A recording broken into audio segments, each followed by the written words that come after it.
ये जो पिछली भारतीय जनता पार्टी की सरकार ने SJVNL के साथ जो समझौता किया, उस समझौते के तहत हिमाचल के जो इंटरेस्ट थे उनकी अनदेखी की गई है।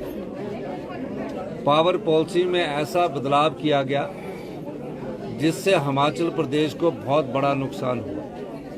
हमारी सरकार बनने के बाद हमने लूरी, सुन्नी, धौलासीध और इन पावर प्रोजेक्ट के MOU का आंकलन किया।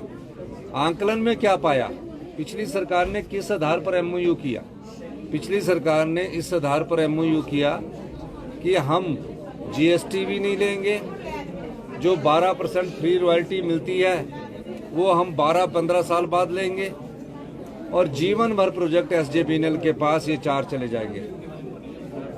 हमारी सरकार बनने के बाद मैंने उसको ऑब्जेक्ट किया, और पिछले दिनों मनोहर लाल खट्टर जी से जब मेरी मुलाकात हुई, मैंने उन्हें स्पष्ट तौर पर कह दिया कि अगर 12, 18, 30 और 40 साल बाद हिमाचल के लोगों को ये प्रोजेक्ट नहीं मिलता तो हम इस MOU को आगे लागू नहीं करेंगे। MOU के बाद एक इम्प्लीमेंट एग्रीमेंट होता है। SJVNL ने हमारी सोवरेनिटी को भी ना मानते हुए बिना पूछे ही लूरी के काम शुरू कर दिया, सुन्नी का काम शुरू कर दिया, धौलासीध पावर प्रोजेक्ट का काम शुरू कर दिया। मैं 3 बार मीटिंग करके उनको बोलता रहा तो उन्होंने कहा कि नहीं, MOU हुआ है। मैं हिमाचल के हितों की अनदेखी देखकर भारतीय जनता पार्टी की सरकार ने जो किया है उसका मुझे बड़ा अफसोस है। लेकिन हमारी सरकार इस मामले में हिमाचल के अधिकारों की रक्षा के लिए 12% सुन्नी से भी चाहिए, लूरी से भी चाहिए, धौलासीध से भी चाहिए।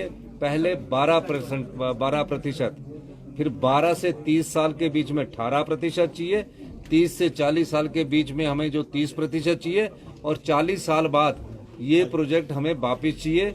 लेकिन ये प्रोजेक्ट उनको जिंदगी भर SJVNL को ये दे दिया गया, चाहे वो धौलासीध है, चाहे डूगर की बात है। मैंने मनोहर लाल खट्टर जी से भी बात की और मैंने उन्हें स्पष्ट कहा कि अगर हमें इस आधार पर आप हमारे साथ MOU द्वारा करने को तैयार है तो हम रेडी है, वरना इन तीनों प्रोजेक्ट को हमारी सरकार टेक ओवर करेगी।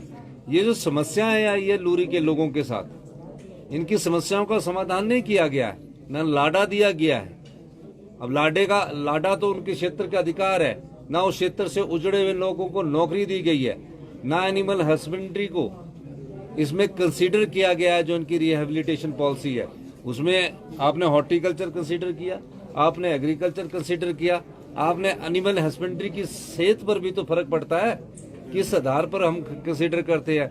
और जो इनको बेचारों को कंपनसेशन है वो अभी हमने पूरी तरह दिया नहीं है।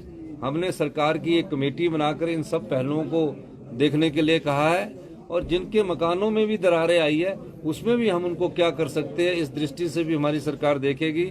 हिमाचल के आम लोगों को किसी प्रकार की तकलीफ ना हो, गरीब लोगों को किसी प्रकार की तकलीफ ना हो, फायदा कमाए बड़ी कंपनियां, आम लोग सफर करें, तो इस चीज को हिमाचल प्रदेश की सरकार सहन नहीं करेगी। इसलिए हमने हिमाचल, जहां कदम कदम पर है कहानी और हर मोड़ संगम है लय और ताल का, लाइफ टाइम्स टीवी लेकर आई है हिमाचल का सबसे बड़ा dance competition, Himachal dance championship season 2।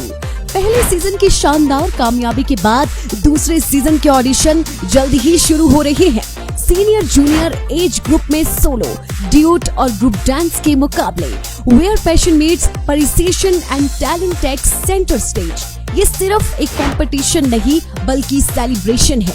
Himachal की प्रतिभा का audition, semifinal, TV rounds, grooming और डांस बैटल्स का सीधा प्रसारण केवल लाइफ टाइम्स टीवी पर। रंगारंग ग्रैंड फिनाले हिमाचल के टॉप 20 डांसेज के साथ मंत्रमुग्ध करने वाला ग्रैंड फिनाले, जहां हिमाचल के बेस्ट ऑफ बेस्ट कॉम्पीट करेंगे।